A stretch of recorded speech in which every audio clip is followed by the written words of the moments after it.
Georgie and Mandy spinoffs Mary, Missy, and Meemaw returns, clarified by producer. Hello everyone, welcome to my channel. I hope everyone is having a wonderful day. Before starting the video, please go ahead and hit the subscribe button.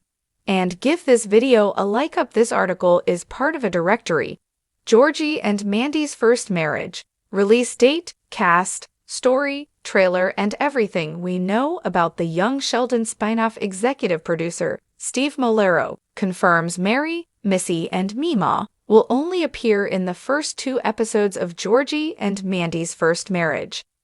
Georgie needs to stay connected to his first family for the spin-off series to preserve the established canon from The Big Bang Theory. It would be a waste not to bring back fan-favorite characters in Georgie and Mandy's first marriage, especially since there are more stories to tell about them.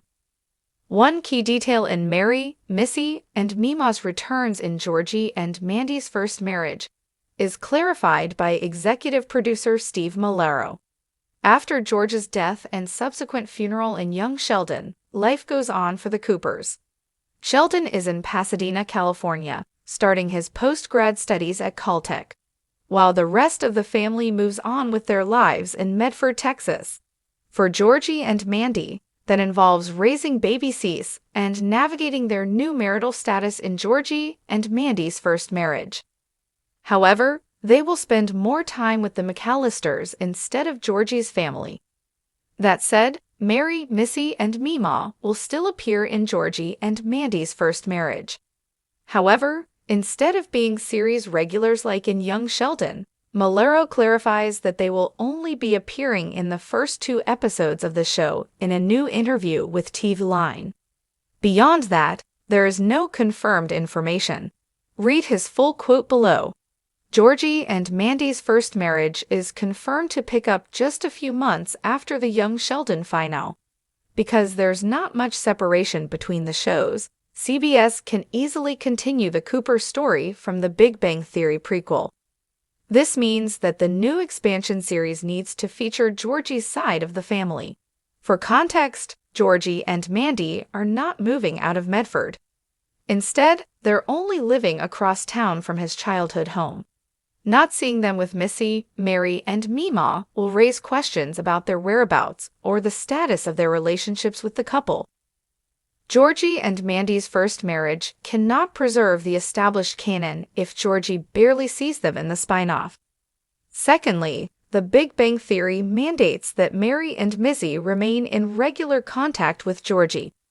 Per the eldest Cooper kid during his tense conversation with Sheldon, he begins taking care of the family after losing George because Mary was too grief-stricken to function. Meanwhile, Missy returned to her rebellious ways. Georgie and Mandy's first marriage cannot preserve the established canon if Georgie barely sees them in the spin-off. As for Meemaw, it's only fair that the couple check up on her, considering everything she has done for them on Young Sheldon. Finally, it will be a massive waste if CBS doesn't bring back fan-favorite characters from their premiere comedy. Young Sheldon was forced to end despite still being so popular because of the Big Bang Theory timeline. This made it so difficult to say goodbye to the Coopers, considering that there are still so many more stories to tell, especially about Mary, Missy, and Meemaw. The best Georgie and Mandy's first marriage can do is to ensure that they capitalize on the prominence of those characters. Therefore, while there are no concrete plans for Ian Armitage to reprise his role as Sheldon, it's only a matter of time before he appears in the Young Sheldon sequel. The primary reason for Young Sheldon's controversial cancellation was Sheldon's move from Texas to California. The Big Bang Theory prequel ended with a shot of him arriving at Caltech, where he will study and eventually work for the next few decades.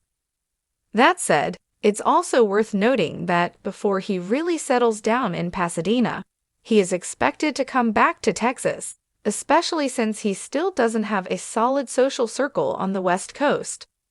Therefore, while there are no concrete plans for Ian Armitage to reprise his role as Sheldon, it's only a matter of time before he appears in the Young Sheldon sequel. For what it's worth, Producer Steve Holland has hinted at when Sheldon may appear in Georgie and Mandy's first marriage. Unlike Mary, Missy, and Meemaw, who can drop by any time at the Cooper McAllisters, the boy genius can only pop up during special occasions, including holidays. Whether that happens in the first season of the show is currently uncertain, however. Aside from the change in cast, there's one more difference between young Sheldon and its new spin-off. Unlike the family comedy/drama, Georgie and Mandy's First Marriage will be a multicam show. This means that it will film in front of a live audience and will feature the increasingly divisive laugh track. The switch makes it more like The Big Bang Theory, which had the same setup.